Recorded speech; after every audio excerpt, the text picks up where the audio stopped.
오직 성령 세 번째 시간으로 성령 충만함으로 봅니다. 한 번만 더 따라 하실까요? 성령 충만함으로 봅니다.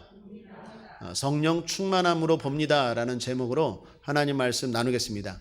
아르헨티나와 칠레 사이에 유명한 안데스 산이 있습니다. 그 산 위에 예수님 동상이 하나 있습니다. 이 동상이 1904년 3월 13일 우리 교회 창립일과 똑같죠. 3월 13일에 세워진 것인데요. 두 나라 사이에 평화를 유지하자고 세운 것입니다. 그동안 두 나라가 서로 갈등과 다툼이 많았습니다. 그런데 이제 사이좋게 지내자, 우호관계를 유지하자라는 의미에서 이 동상을 세웠다라는 것입니다. 그런데 아이러니하게도 이 동상 때문에 크게 싸울 뻔했다는 것입니다. 원인은 동상을 세웠는데 예수님의 전면이 아르헨티나를 향하고 있고 예수님의 뒤가 칠레 쪽을 향하도록 세웠기 때문입니다. 이게 당연히 칠레 쪽에서 불만이 터진 거예요. 왜 예수님이 너희 아르헨티나를 보고 있고 우리에게는 등을 보이도록 세웠냐라는 거예요. 여러분, 나눠드린 유인물을 보시면 예수님이 지금 보고 계신 쪽이 아르헨티나 쪽입니다. 그 반대 등 쪽이 칠레 쪽입니다.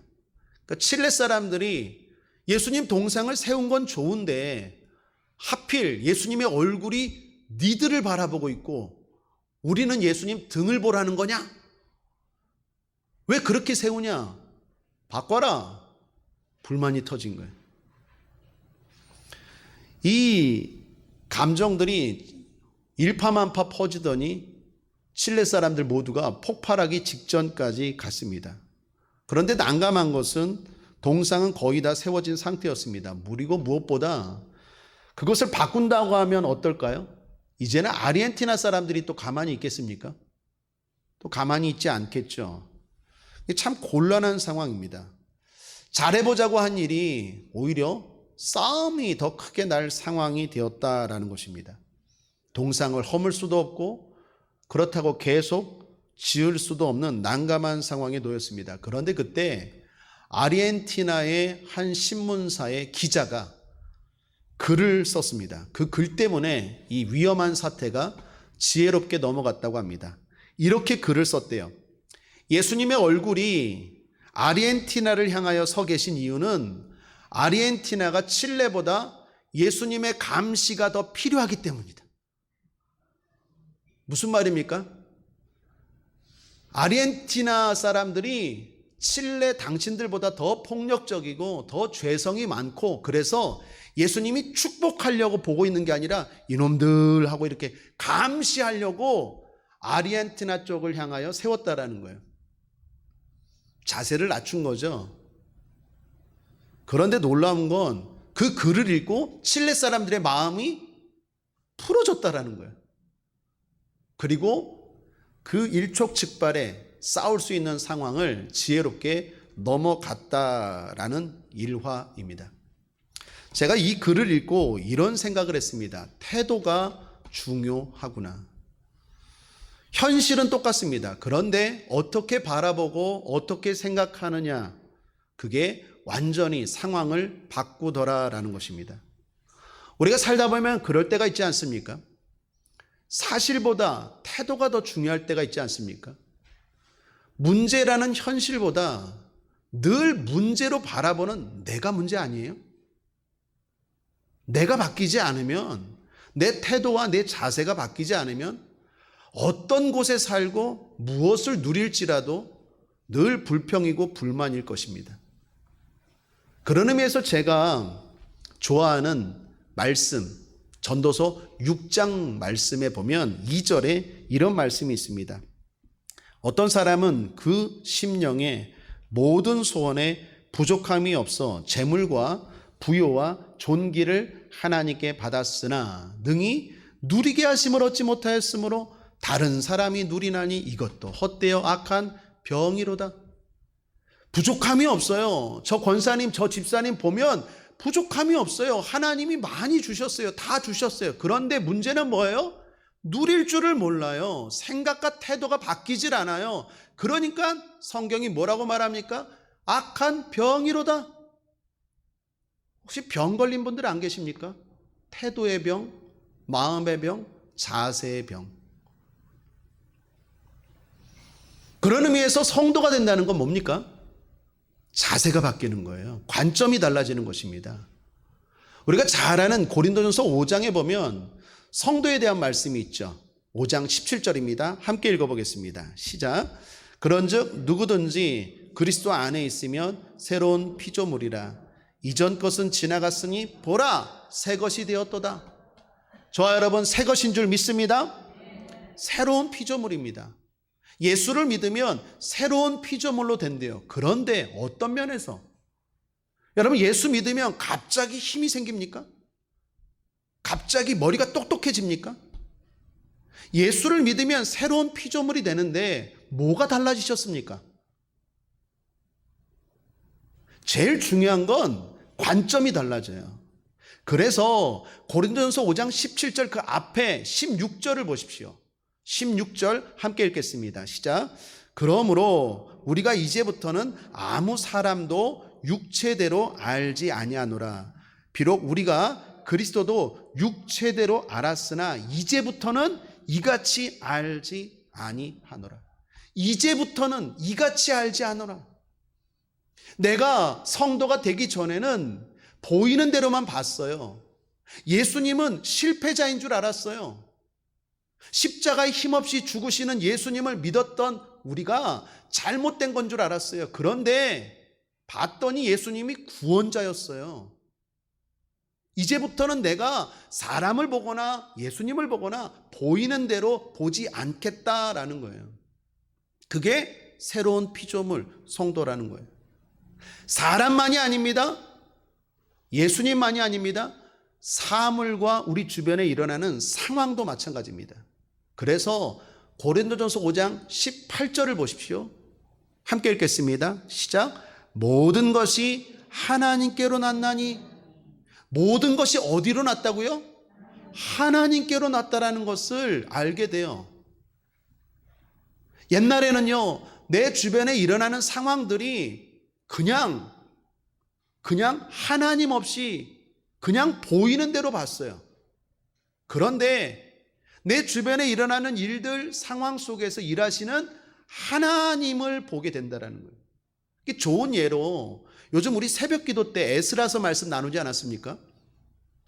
에스라서의 배경이 뭡니까? 이스라엘 백성들이 바벨론의 포로로 끌려갔죠. 나라가 망해서.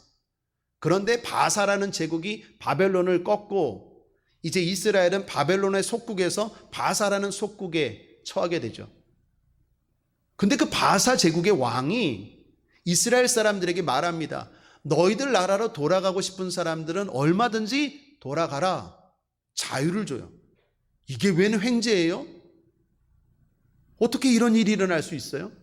성경은 이렇게 말하죠. 에스라서 1장 1절 함께 읽겠습니다. 시작. 바사 왕 고레스 원년에 여호와께서 에레미야의 입으로 하신 말씀을 응하게 하시려고 바사 왕 고레스의 마음을 감동시키심에 저가 온 나라에 공포도 하고 조소도 내려 가로되. 무슨 말입니까?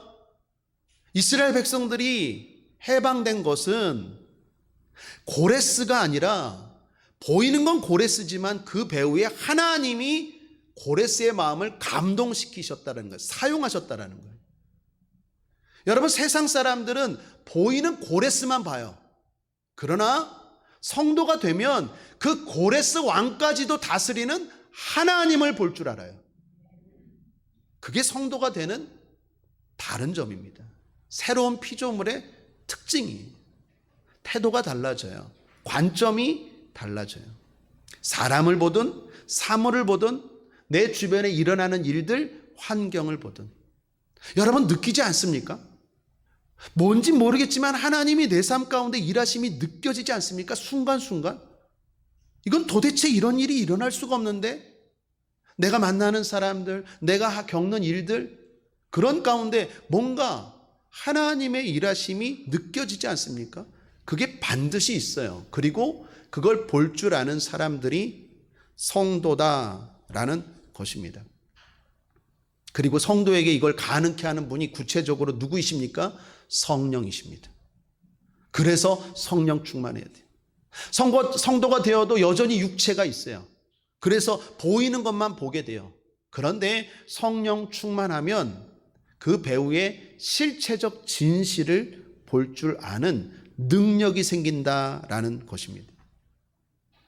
성령 충만하면 보는 게 달라져요. 그래서 오늘 본문의 주인공인 요함도 보십시오. 2절을 보십시오. 내가 곧 성령에 감동하였더니 보라. 성령 충만하게 되고 성령에 감동하게 되면 보라. 안 보였던 것들, 보이지 않았던 것들이 보이게 돼요. 다르게 볼 줄 알아요. 새롭게 볼 줄 알아요. 그것이 성도의 능력이다라는 것입니다. 사랑하는 여러분, 성령 충만함으로 세상을, 자신을, 환경을, 문제를, 하나님을 제대로 볼 줄 아는, 그리고 그렇게 살아갈 줄 아는 지혜로운 성도 되기를 주님의 이름으로 축원합니다. 자, 그럼 성령 충만하게 되면 구체적으로 뭐가 보일까요? 세 가지만 오늘 본문을 통해서 나누겠는데, 첫 번째는 말씀하시는 하나님이 보입니다. 누구에게? 나에게. 1절을 보십시오. 일 후에 내가 보니 하늘에 열린 문이 있는데 내가 들은 바 처음에 내게 말하던 나팔 소리 같은 그 음성이 가로되 이리로 올라오라. 이후에 마땅히 될 일을 내가 내게 보이리라 하시더라. 요한계시록 4장은 요한계시록의 본론이 시작되는 장면입니다. 앞에 1장부터 3장까지가 요한계시록의 서론이었어요. 여러분, 앞에 1장에서 3장까지가 무슨 내용이 있죠? 7교회에 대한 평가가 있잖아요. 에베소 교회, 서머나 교회, 버가모 교회, 두아디라, 사데, 빌라델비아, 라오디아 교회, 7교회. 요한계시록은 상징이 많은 거 아시죠?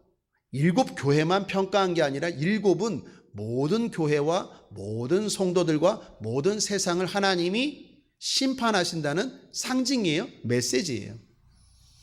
하나님이 모든 세상을 다스리십니다. 그리고 마지막 때 칭찬도 하고 책망도 해요. 책망만 받은 교회도 있죠. 성도도 있죠. 라오디게아 교회. 칭찬만 받은 교회도 있죠. 빌라델비아 교회. 대부분의 교회는 칭찬도 있고 책망도 있었죠. 우리도 그렇잖아요. 우리가 하나님 앞에 칭찬받을 일도 있고 책망받을 일도 있고. 중요한 건 하나님이 그렇게 온 세상을, 온 교회를, 온 성도들을 마지막에 공정하게 심판하신다는 거예요. 그 일 후에라는 말이에요. 1절은.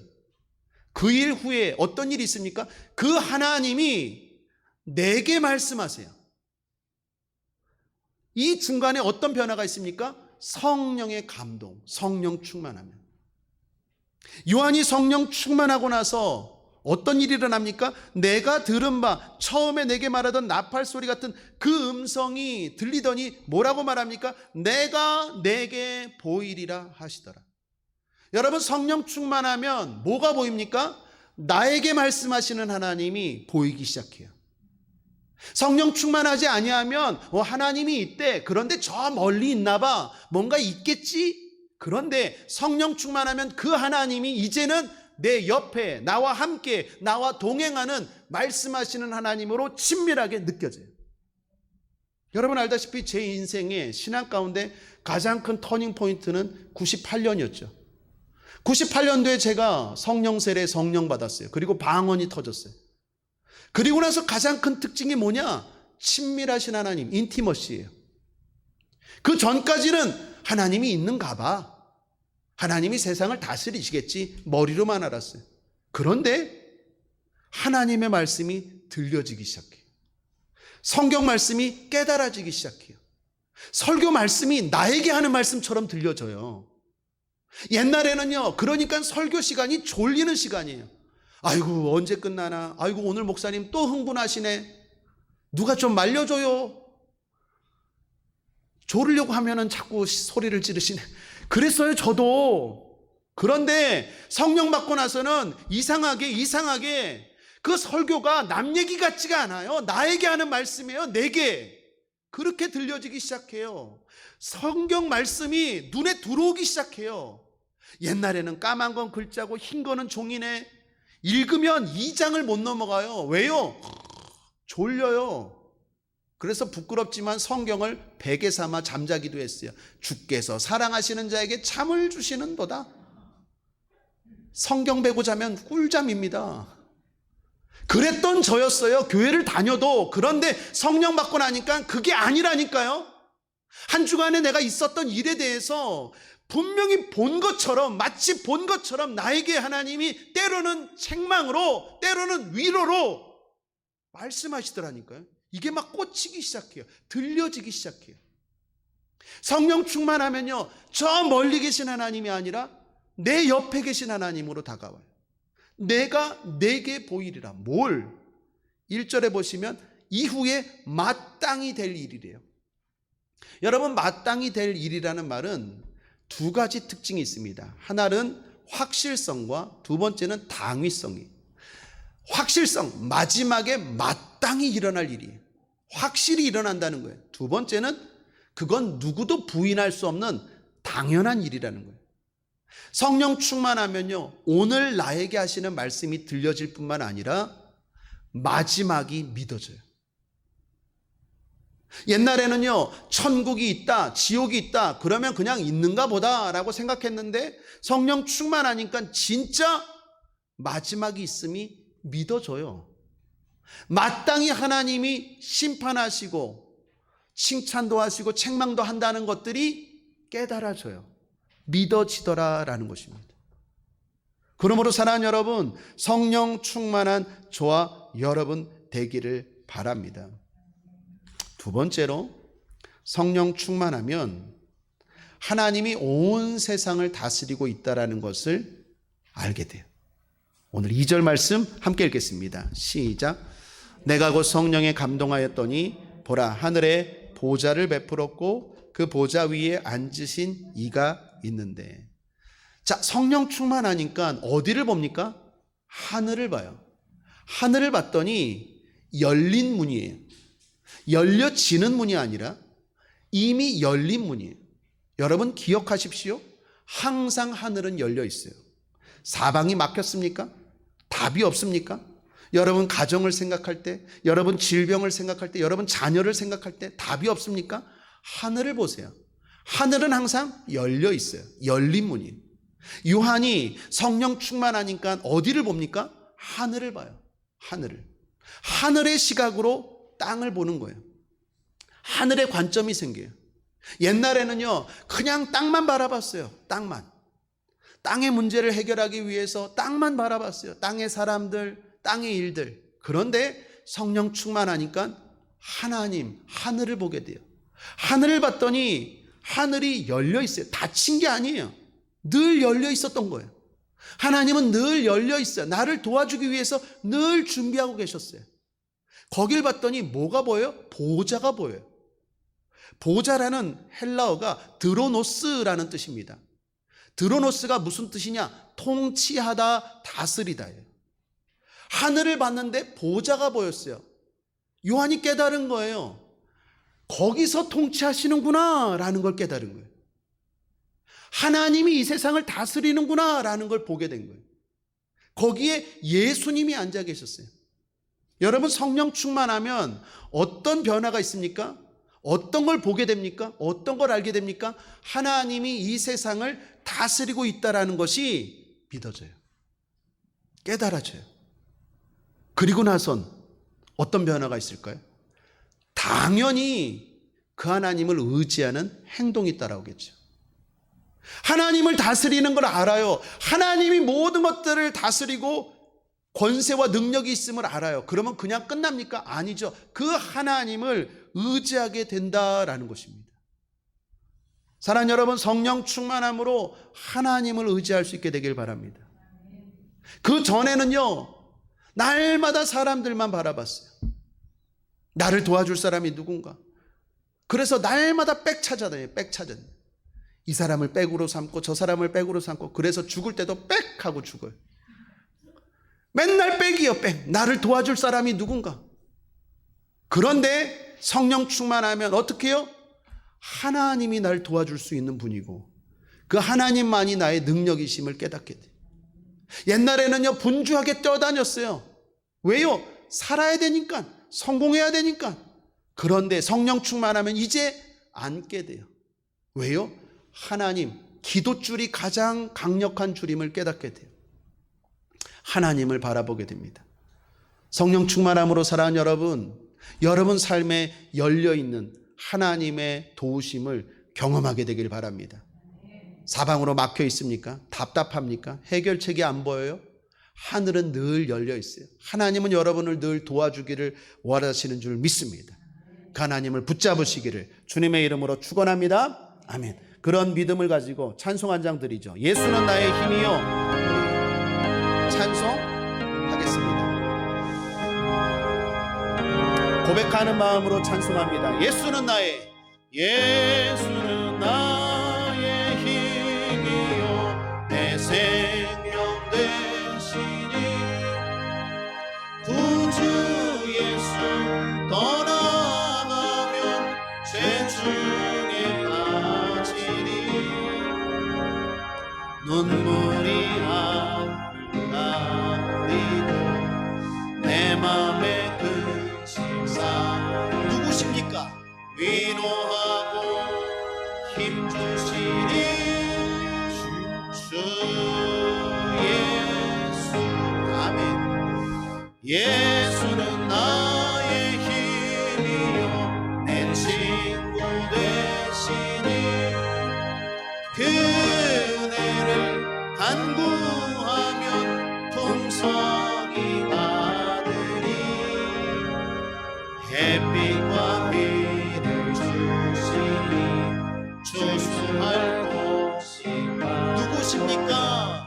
귀한 열매 주시느니 주 예수. 예수는 나의 힘이요 내 기쁨 되시니 그 명령을 준행하여 늘 충성하겠네 주야로 보호하시고 바른 길 가게 하 누구십니까? 의지하고 따라가리 주 예수. 예수는 나의 힘이요 내 소망 되시니 이 세상을 떠나갈 때 곧 영생 얻으리 한없는 복을 주시고 영원한 기쁨 주 누구십니까? 나의 생명 나의 기쁨 주 예수. 아멘이십니까? 성령 충만하면 이게 진짜 믿어져요.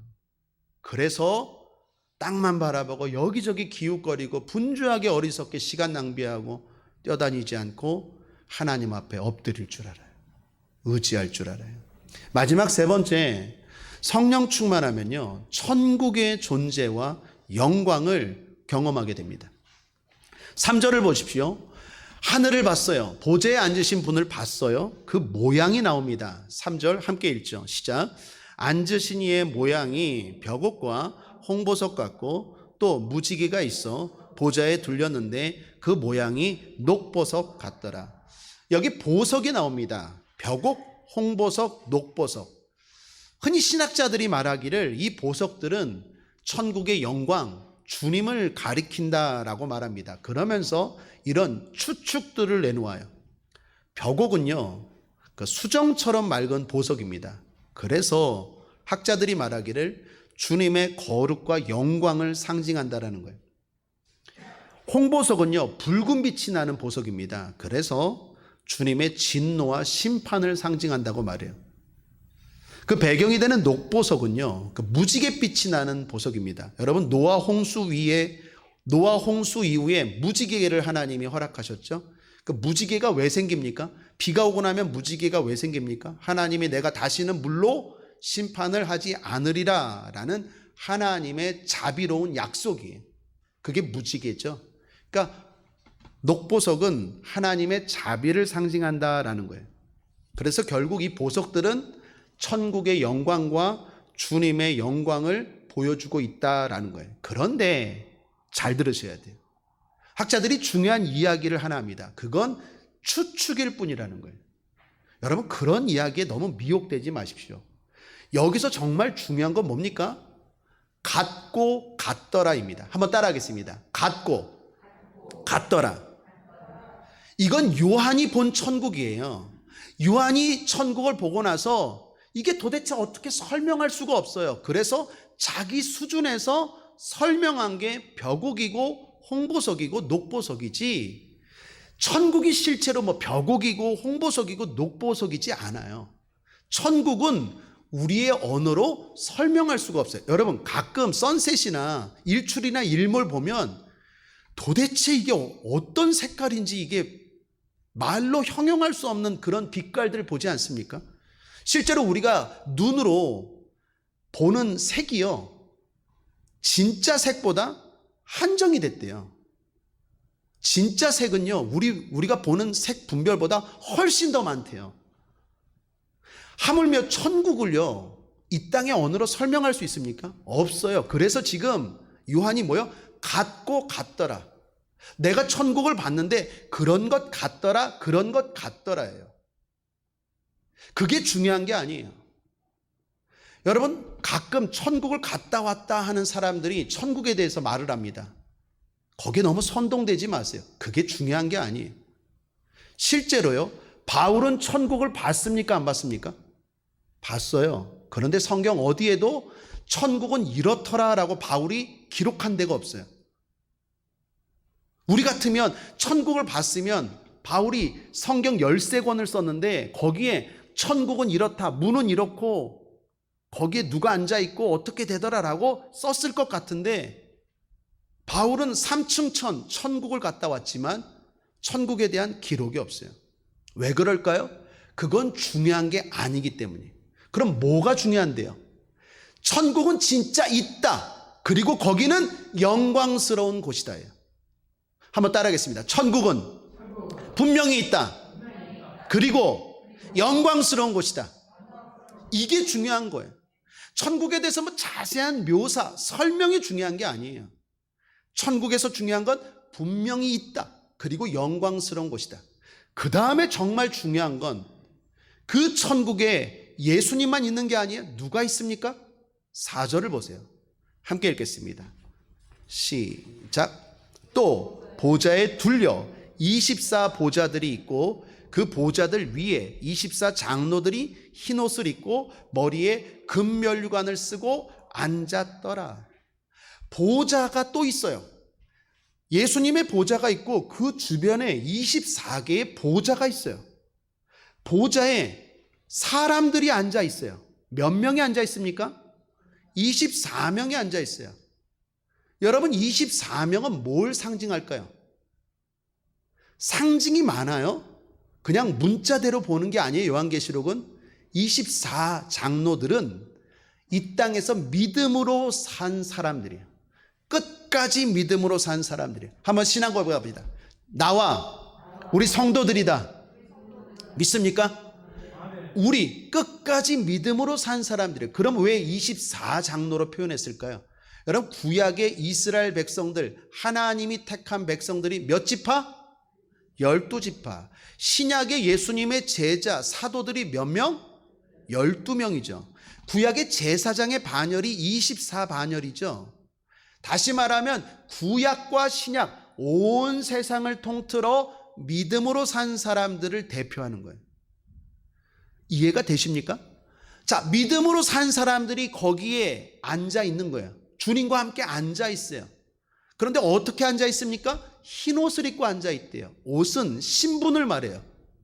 내가 어떤 옷을 입고 있느냐에 따라서 신분을 말하는 거예요. 군복을 입고 있으면 군인이고, 판사복을 입고 있으면 판사복이고, 가운을 입고 있으면 목사죠. 옷은 신분을 말해요. 그런데 흰 옷을 입고 있대요. 흰 옷은 새로운 신분이에요. 정결, 거룩을 상징하죠. 이 땅에서 성화되어서 완전히 영화의 모습에 올라간 성도들을 말해요. 그 성도들이 뭘 쓰고 있습니까? 금면류관을 쓰고 있어요. 면류관은 뭘 말하는데요? 왕권을 상징해요. 왕노릇한다라는 거예요. 성경에 면류관을 많이 말하죠. 찬송가에도 우리 면류관을 말하잖아요. 우리가 죽고 나면 천국에서 면류관을 쓰고 있을 줄 믿습니다. 뭔데요, 면류관을? 왕노릇한다는 거예요, 주님과 함께. 그래서 디모데후서 2장 11, 12절에도 보십시오. mit보다 이 말이요, 우리가 주와 함께 죽었으면 또한 함께 살 것이요, 참으면 또한 함께 왕노릇할 것이요, 우리가 주를 부인하면 주도 우리를 부인하실 것이라. 끝까지 예수님을 부인하지 않고 떠나지 않고 끝까지 믿음으로 살면 주님과 함께 왕노릇해요. 그걸 보여주는 게 면류관이에요. 이해가 되십니까? 그런데 중요한 건 여기에는 같고 같더라가 없어요. 앞에 3절에는 이런 것 같더라, 이런 보석 같더라 라고 말하는데 4절에는 보좌에 앉았고 흰옷을 입었고 그 면류관을 썼고 라고 말해요. 무슨 말입니까? 그건 확실하다라는 거예요. 사랑하는 여러분, 믿음으로 살면 확실히 천국 갑니다. 확실히 왕노릇합니다. 확실히 면류관 씁니다. 그럴지도 모를 거예요가 아니에요. 확실한 거예요. 그건 천국이 어떻게 생겼는지는 좀 다를 수 있어요. 왜요? 이 땅의 언어로 묘사하기가 힘들어요. 그러나 확실한 건 뭡니까? 왕노릇하는 것, 주님과 함께하는 것, 주님과 영원토록 살아가는 것, 그건 확실한 거예요. 이걸 누가 봤습니까? 요한이. 어떻게 했을 때? 성령의 감동을 받았을 때. 성령 충만하잖아요. 천국이 믿어져요. 마지막 때 내 모습이 믿어져요. 자, 그리고 나서 중요한 것, 결론입니다. 천국을 경험했어요. 그럼 뭐가 중요합니까? 요한이 천국을 봤어요. 거기에 믿음으로 산 사람들, 구약시대 때, 신약시대 때 믿음으로 산 사람들이 주님과 함께 보좌에 앉아서 세상을 다스리고 있는 걸 요한이 봤어요. 그리고 나서 요한이 뭐가 달라졌을까요? 환경이 달라졌습니까? 여러분 알다시피 요한계시록을 사도 요한이 쓸 때는요, 반모섬에 유배되었을 때예요. 반모섬이라는 곳에 왜 유배됐습니까? 예수 잘 믿어서. 로마 황제 시대 때 예수를 잘 믿어서, 잘 믿었다는 이유로 사도 요한을 반모섬에 유배 보낸 거예요. 이제 죽을 날이 얼마 안 남았어요.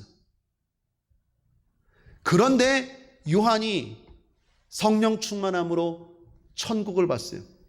그리고 나서 요한이 반모섬에서 탈출했습니까? 아니면 늙어가던 요한이 젊어졌습니까? 아니면 환경이, 고된 환경이, 고난스러운 환경이 바뀌었을까요? 아니요. 뭐가 달라졌을까요? 소망이 생겼어요.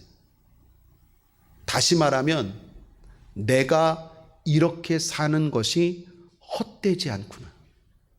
한번 따라하겠습니다. 내가 이렇게 사는 게 헛되지 않구나. 이걸 깨달은 거예요. 사랑하는 여러분, 성령 충만하면 뭐가 중요합니까?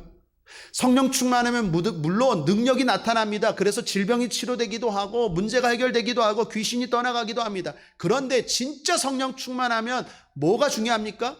내가 감당해야 될 고난, 내가 주님을 따라가면서 감당하는 수고가 헛되지 않구나. 이 봉사가, 이 전도가, 이 예배가, 이 믿음으로 사는 게 헛되지 않구나. 나도 저렇게 되는구나.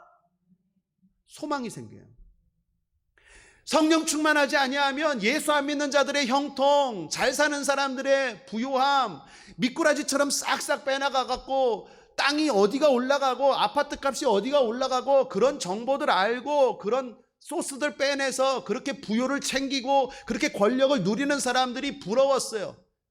왜 나는 이렇게 믿음으로 사는데 고생 바가지는 하고 내 앞길은 안 열리는가? 그 사람들이 부럽고 부러웠는데 성령 충만함으로 천국을 보니까 내가 불행한 사람이 아니라 내가 오히려 부러운 사람이 되는 거예요.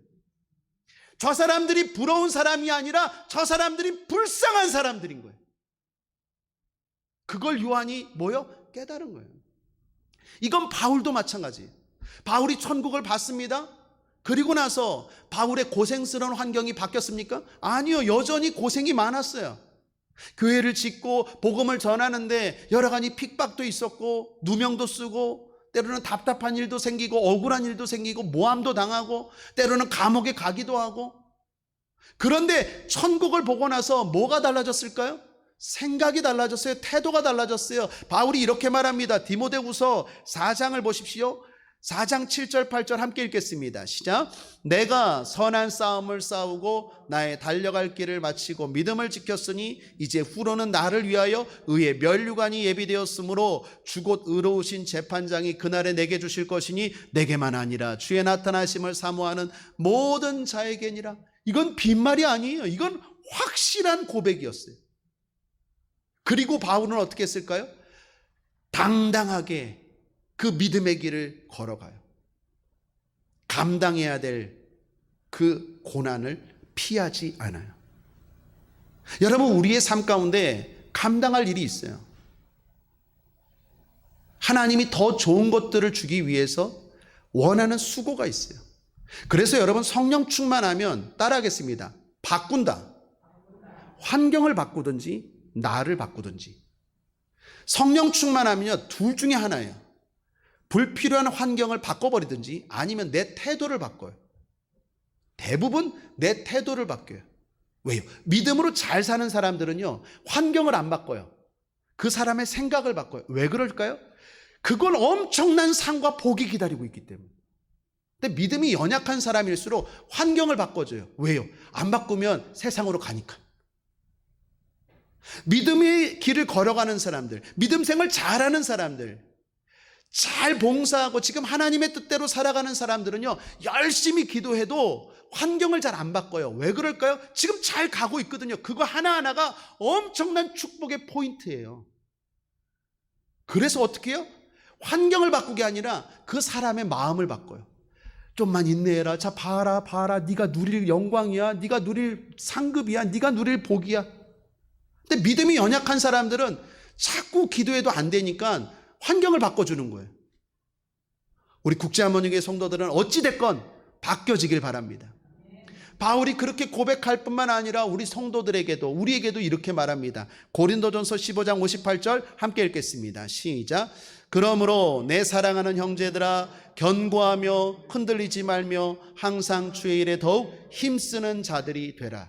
이는 너희 수고가 주 안에서 헛되지 않은 줄을 알미니라. 한번 따라하겠습니다. 나의 수고가, 나의 믿음이 헛되지 않네. 헛되지 않아요. 그래서 어떻게 해요? 견고하게 흔들림 없이 힘들고 어렵지만 그 길을 걸어가는 거예요. 그게 성령 충만의 능력이에요. 사랑하는 우리 국제한문교회 성도님들, 성령 충만하길 바랍니다. 몇 주 동안 계속 핵심은 성령 충만이에요. 하나님이 저에게, 우리 교회의 성도들에게 주시는 메시지는 하나예요. 성령 충만이에요. 성령 충만하지 아니하면 아무리 얘기를 하고 아무리 권면을 하고 아무리 설교를 해도 이게 안 돼요. 변화가 안 돼요. 그러나 성령 충만하면 변화가 일어나고 깨닫게 되고 믿음의 사람처럼 살아가게 되는 줄 믿습니다. 진짜 좋은 것을 위해, 진짜 좋은 복과 상을 위해 환경이 아니라 성령 충만함으로 내 태도를 바꾸고 살아가는 저와 여러분 되길 바랍니다. 끝으로 한 시를 소개하고자 합니다. 우리나라 구약신학자이자 한신대학교 학장을 지내신 김정준 박사님이 계십니다. 이분이요, 살아생전에 폐를 한쪽 제거하셨어요. 결핵 때문에. 폐를 한쪽 제거했으니까 얼마나 고통스럽겠습니까? 얼마나 아프겠습니까? 그런데도 그 고통 가운데도 엄청난 일을 하셨고, 더 중요한 건 늘 밝게 사셨어요. 왜요? 성령 충만함으로 하늘을 보았기 때문에. 그분이 쓴 시 가운데 내가 죽는 날이라는 시가 있어요. 한번 읽어봐 드리겠습니다. 내가 죽는 날 그대들은 저 좋은 낙원에 이르리니 찬송을 불러주어, 또 요한계시록 20장을 끝까지 읽어주어, 그리고 나의 묘패에는 이것을 새겨주어, 임마누엘 단 한마디만을. 내가 죽는 날은 비가 와도 좋다. 그것은 내 죽음을 상징하는 슬픈 눈물이 아니라 예수의 보혈로 내 죄를 씻음 받은 감격의 눈물. 내가 죽는 날은 바람이 불어도 좋다. 그것은 내 모든 이 세상의 시름을 없이 하고 하늘나라 올라가는 내 길을 준비함이라. 내가 죽는 날은 눈이 부시도록 햇빛이 비추어도 좋다. 그것은 영광의 주님 품에 안긴 내 얼굴의 광채를 보여줌이라. 내가 죽는 시간은 밤이 되어도 좋다. 캄캄한 하늘이 나의 죽음이라면 저기 빛나는 별의 광채는 새하늘에 옮겨진 나의 눈동자이어라. 내가 죽는 날, 나를 완전히 주님의 것으로 부르시는 날, 나는 이 날이 오기를 기다리노라. 다만 주님의 뜻이라면 이 순간에라도 닥쳐오기를, 번개와 같이 닥쳐와 번개와 함께 사라지기를. 그 다음은 내게 묻지 말아다오. 내게 옮겨진 그 나라에서만 내 소식을 알 수 있을 터이니, 내 얼굴을 볼 수 있을 터이니. 할렐루야. 우리는 죽지만 죽음이 두렵지 않습니다. 성령 충만하면 죽는 날이 두렵지 않아요. 오히려 그날이 영광스러운 날이고 기쁨의 날이고 소망의 날이 되는 줄 믿습니다. 그러므로 오늘도 변함없이 결론은 똑같습니다. 성령 충만합시다. 성령 충만하기를 간구합시다. 누가복음 11장 13절 함께 읽겠습니다. 시작. 너희가 악할지라도 좋은 것을 자식에게 줄 줄 알거든 하물며 너희 천부께서 구하는 자에게 성령을 주시지 않겠느냐 하시니라. 아멘. 말씀을 정리합니다. 성령 충만함으로 봅니다 라는 제목으로 하나님 말씀 나누었습니다. 성도는 성령 충만해야 합니다. 성령 충만이 성도의 능력이요 축복입니다. 성령 충만하면 보이지 않던 것들이 보이기 시작합니다. 나에게 말씀하시는 하나님이 보입니다. 온 세상의 주인이 하나님이심을 알게 됩니다. 그리고 천국의 존재와 영광을 조금이나마 경험하게 됩니다. 그래서 무엇보다 이 세상을, 이 땅을 세상 사람들과 다르게 사는 것에 대해 흔들림이 없습니다. 그렇게 살아 복된 인생, 영광스러운 인생을 살았노라고 고백하는 최후 승리자들 되시기를 주님의 이름으로 축원드립니다. 예수 승리! 기도하겠습니다. 하나님 아버지 감사합니다. 우리 모든 성도들 성령으로 충만하게 하여 주옵소서. 성령으로 충만하게 하여 주옵소서. 그래서 다르게 살아가는 것들이 부러움이라는 걸, 영광스러움이라는 걸 알고 믿음으로 살게 하여 주옵소서. 견고하게 없어서, 흔들리지 않게 없어서, 우리의 수고가 헛되지 않음을 알고 오히려 기쁨으로 살아가는 성령 충만한 하나님의 자녀들 되게 하여 주옵소서. 죽는 날이 두렵지 않습니다. 오히려 죽음이 영광임을 기억하고 오늘도 믿음으로 살게 하여 주옵소서. 주님 의지하며 살게 하여 주옵소서. 주님 음성 듣고 살게 하여 주옵소서. 감사드리며 예수님의 이름으로 축복하고 기도했습니다. 아멘.